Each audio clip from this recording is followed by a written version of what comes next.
Hello students, मैं doctor Mukta Dwivedi, associate professor SPC government college Ajmer से बोल रही हूँ। आपके 7th पेपर पब्लिक एडमिनिस्ट्रेशन के फर्स्ट यूनिट का हम अध्ययन कर रहे हैं और आज हम अध्ययन करेंगे इंडियन एडमिनिस्ट्रेशन, इंडियन कॉन्स्टिट्यूशन और उसके अंतर्गत सबसे पहले हम अध्ययन करेंगे कैबिनेट सिस्टम के बारे में।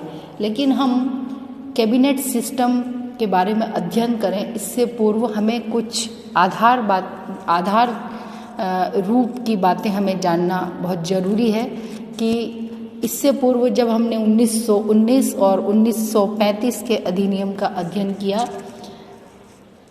और 1919 और 1935 के जो अधिनियम थे वो ब्रिटिशकालीन अधिनियम थे।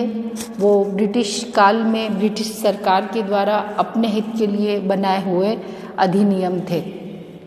लेकिन 1947 में आज़ादी मिली भारत को और उसके बाद में स्वतंत्र भारत का एक नवीन संविधान तैयार किया गया। यह नवीन संविधान न सिर्फ भारत के जनता की इच्छाओं और आकांक्षाओं को बताता था, बल्कि इसमें बहुत सारी बातों को विस्तृत रूप से अपनाया गया और उसमें ये भी बताया गया कि भारत में किस प्रकार से प्रशासन कार्य करेगा और उस प्रशासन का स्वरूप क्या होगा। तो 1919 और 1935 के अधिनियम का भारतीय संविधान पर निश्चित रूप से बहुत कुछ प्रभाव पड़ा, लेकिन स्वतंत्रता के बाद में कुछ मौलिक परिवर्तन भी आए। स्वतंत्रता के बाद में भारतीय प्रशासन के स्वरूप और ढांचे में जो प्रमुख परिवर्तन आए उनमें 4 कारण बहुत प्रमुख थे जिसने भारतीय प्रशासन को एक लोकतांत्रिक प्रशासन के रूप में परिवर्तित कर दिया। सबसे पहला जो उत्तरदायी कारण था वो था संसदीय शासन व्यवस्था का सूत्रपात। हालांकि ब्रिटिश काल में संसदीय शासन व्यवस्था की मामूली सी शुरुआत हो गई थी, लेकिन उस समय कार्यपालिका विधायिका के प्रति उत्तरदायी नहीं थी, जैसा कि संसदीय शासन व्यवस्था में हुआ करता है। स्वतंत्रता के बाद में कार्यपालिका को व्यवस्थापिका के प्रति उत्तरदायी बनाया गया और यही कारण है कि हमारे यहाँ पर संसदीय शासन व्यवस्था की स्थापना हुई।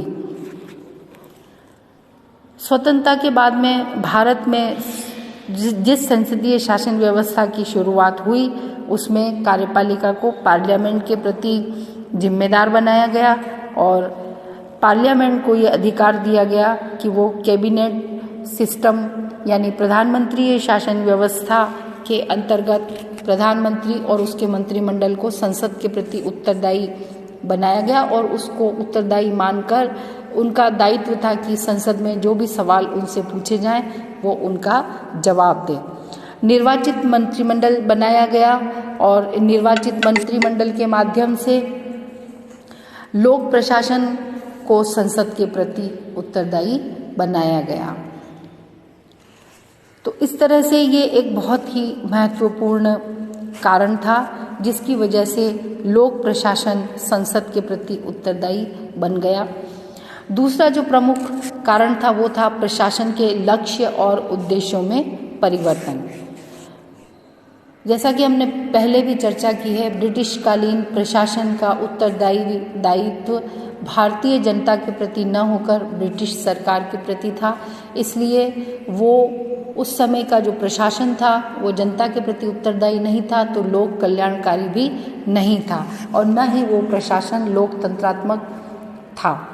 लेकिन भारतीय संविधान के लागू होने के पश्चात प्रशासन के लक्ष्य और उद्देश्यों में भी परिवर्तन आया और प्रशासन का लक्ष्य सिर्फ कानून और व्यवस्था की स्थापना करना ही नहीं था, बल्कि जैसा कि भारतीय संविधान की प्रस्तावना में बताया गया है, नीति निर्देशक सिद्धांतों के अनुसार लोक कल्याणकारी राज्य की स्थापना करना। तो प्रशासन का उद्देश्य हो गया कि वो नीति निर्देशक सिद्धांतों के आधार पर लक्ष्यों और दायित्वों का जो निर्धारण किया गया है उसके आधार पर कार्य करे और प्रशासन को नौकरशाही की प्रवृत्ति छोड़कर लोक कल्याणकारी राज्य की स्थापना के लिए प्रतिबद्ध होना पड़ा। नौकरशाही जो है उसको लोकतंत्र के प्रति उत्तरदायी बनाया गया और नौकरशाही मालिक न होकर जनता की सेवक की तरह कार्य करे, अब इस तरह का उद्देश्य सामने रखा गया और यही लोक प्रशासन का प्रमुख उद्देश्य बन गया। तीसरा जो महत्वपूर्ण कारण था वो था कि भारत में संघात्मक शासन व्यवस्था की स्थापना की गई और संघात्मक शासन व्यवस्था के कारण प्रशासन में भी काफ़ी परिवर्तन आए और राज्य सरकारों को स्वायत्तता प्रदान की गई। राज्य सरकार और केंद्रीय सरकार के अलग अलग कर्मचारी रखे गए और कर्मचारियों के संगठन में भी काफ़ी फर्क आया। कर्मचारियों के कार्यों और उनके क्षेत्र में भी काफ़ी परिवर्तन आया। तो इस तरह से संघात्मक शासन ने राज्य के क्षेत्रों में और केंद्र के क्षेत्रों में दो तरह के क्षेत्र बंट गए और केंद्र का नियंत्रण राज्यों पर कम हो गया। तो इस तरह से संघात्मक शासन व्यवस्था के कारण भी काफ़ी परिवर्तन आया। चौथा महत्वपूर्ण कारण था कि जनप्रतिनिधियों की प्रशासन में भागीदारी रखी गई। जनप्रतिनिधियों से तात्पर्य यह है कि स्वतंत्रता के बाद में जो संसद की स्थापना की गई, संसद का निर्माण किया गया, वो जनता के सम्मुख चुनाव के माध्यम से जनता अपने प्रतिनिधि चुनती थी और वो प्रतिनिधि शासन करते थे। इस तरह के प्रतिनिधि जो शासन की नीतियों का निर्धारण करते थे उनको राजनीतिक कार्यपालिका की संज्ञा दी गई, लेकिन मंत्रिमंडल और उनकी जो राजनीतिक कार्यपालिका थी उसकी सहायता के लिए, उनके सहयोग के लिए प्रशासन को लगाया गया और प्रशासन का जो एक तरह से लोक प्रशासन था उसका ये प्रमुख दायित्व था कि वो राजनीतिक कार्यपालिका के निर्देशों की पालना करे और उन निर्देशों को क्रियान्वित करने का कार्य करे। तो इस प्रकार से जनप्रतिनिधियों की प्रशासन में भागीदारी हो गई।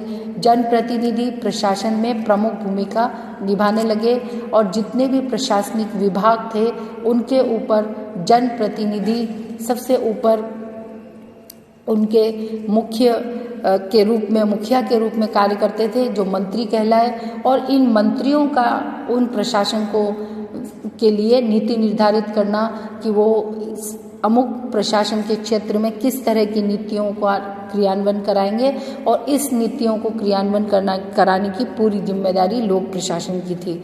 तो अब लोक प्रशासन अपनी मन मर्जी से या किसी के प्रति उत्तरदायी न होकर संविधान के प्रति उत्तरदायी था और संविधान के अनुसार वो मंत्रिमंडल में अपने प्रमुख मुखिया के रूप में किसी मंत्री के निर्देशों के अनुसार उनको कार्य करना था और इस प्रकार से जनप्रतिनिधि उनके ऊपर एक तरह से उच्च अधिकारी के रूप में, उच्च प्रशासक के रूप में प्रशासन के ऊपर रहे और जनप्रतिनिधि का कार्य था कि वो लोक कल्याण के लिए कार्य करे। तो इस तरह से प्रशासनिक निर्णय प्रक्रिया में जनप्रतिनिधियों की भूमिका बहुत महत्वपूर्ण हो गई और जिस तरह से ब्रिटिश काल में व्यवस्था थी उसमें काफ़ी परिवर्तन आ गया और निर्णय प्रक्रिया को प्रभावित करने में, हालांकि राजनीतिक प्रतिनिधियों को प्रभावित करने में प्रशासक महत्वपूर्ण भूमिका निभाते थे, लेकिन उनका सब कार्य पृष्ठभूमि में होता था। महत्वपूर्ण रूप से मंत्री या राजनीतिक कार्यपालिका का जो निर्देशन है वो प्रशासनिक व्यवस्था को स्वीकार करना पड़ा।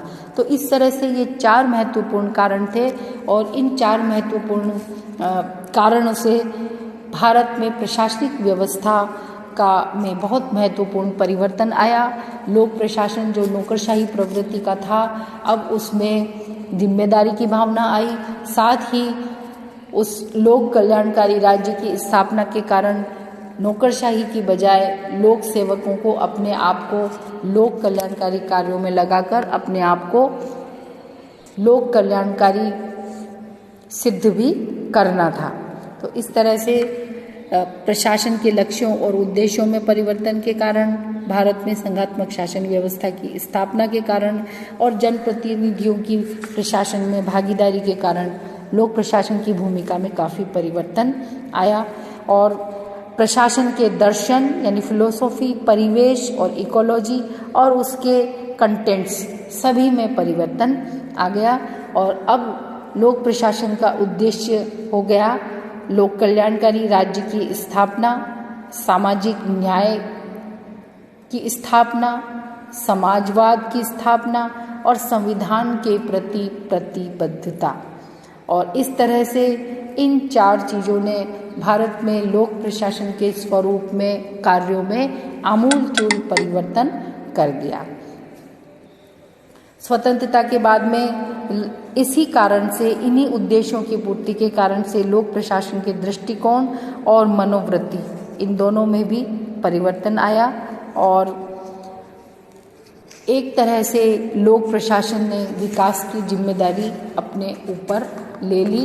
और क्योंकि विकास की जिम्मेदारी भारतीय संविधान में लोक प्रशासन के ऊपर डाली गई और लोक प्रशासन जो था वो वास्तव में लोक प्रशासन कहलाने लगा।